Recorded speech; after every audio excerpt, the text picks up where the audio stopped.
Победитель универсиады в Казани, первенства России и многих других престижных соревнований. Заниматься боксом Адлан Абдурашидов начал с 9 лет. Увидев, как тренируется родной брат, увлекся этим видом спорта. О том, что он будет представлять страну на Олимпийских играх в Рио-де-Жанейро, Адлан узнал только месяц назад. Радость, конечно, была. Всю жизнь к этому шел.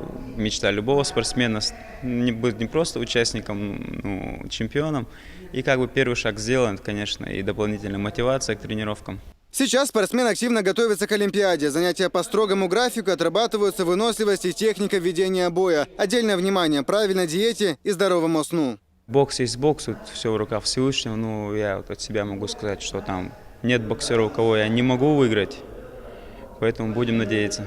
Для них спорт не работа, а стиль жизни. Тренеры спортивного клуба «Ахмат» признаются, вырасти чемпиона непросто. Однако все чаще чеченские спортсмены поднимаются на пьедестал почета. Сейчас мужики у нас СКФО выиграли командой.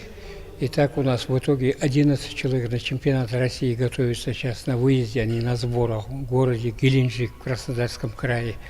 Потом у нас по юношам мальчик сейчас приехал с первенства Европы, выиграл победителем Европы. Мы результат ждали от взрослой команды, но в таком масштабе не ждали. Очень здорово, плодотворно поработали. Для качественной подготовки необходимы хорошие условия. А в клубе «Ахмат» есть все как для тренировок, так и отдыха. Современные спортзалы, необходимый инвентарь, большой плавательный бассейн, сауна и гостиница. Вообще даже по России таких несколько залов. У нас все построено в Колизее, и здесь по боксу. Везде, в каждом районе есть хорошие залы открытые. Так что для ребят условия все есть. У нас Абдурашидов Адлан получил лицензию на Олимпиаду. Будем готовиться и показать хороший результат. Все благодаря нашему главе Чеченской Республики, герою России Рамзану Ахмадовичу Кадырову. Перспективных бойцов всегда поддерживает и Рамзан Кадыров. Накануне он поздравил Адлана Абдурашидова с приятной новостью. По словам главы Чечни, только решительность и сила воли могут позволить достичь высоких результатов в спорте.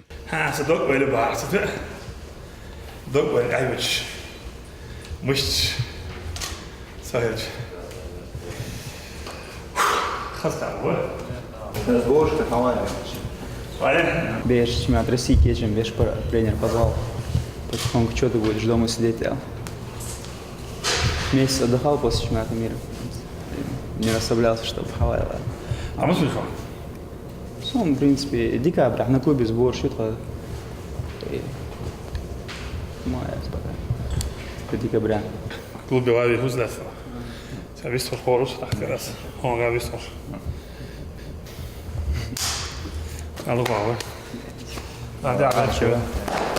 Успехи у чеченской молодежи не только в боксе, но и в других олимпийских видах спорта. Как один из примеров, Вайсар Сайтиев, трехкратный олимпийский чемпион по вольной борьбе. В следующий год, олимпийский год, уже объявлены кандидаты в олимпийскую команду сборной России, в сборную команду России. 12 спортсменов из Чеченской Республики являются официально кандидатами в сборной команды. Все это стало возможным благодаря позиции нашего главы республики Рамзана Ахмадовича Кадырова, который очень любит спорт, очень на высоком уровне проводит мероприятия, и это накладывает на нас дополнительную ответственность, но в то же время это открывает для нас новые двери. Имена чеченских спортсменов с каждым годом звучат все громче. Большую роль в этом сыграло создание десятков спортивных центров и проведение крупнейших мировых турниров в регионе. Все это вызывает у молодежи все больше интерес к спорту. Сайхан Сенсаев, Булат Баканаев и Дыня Хавхаров при поддержке пресс-службы главы и правительства Чеченской Республики. Новости.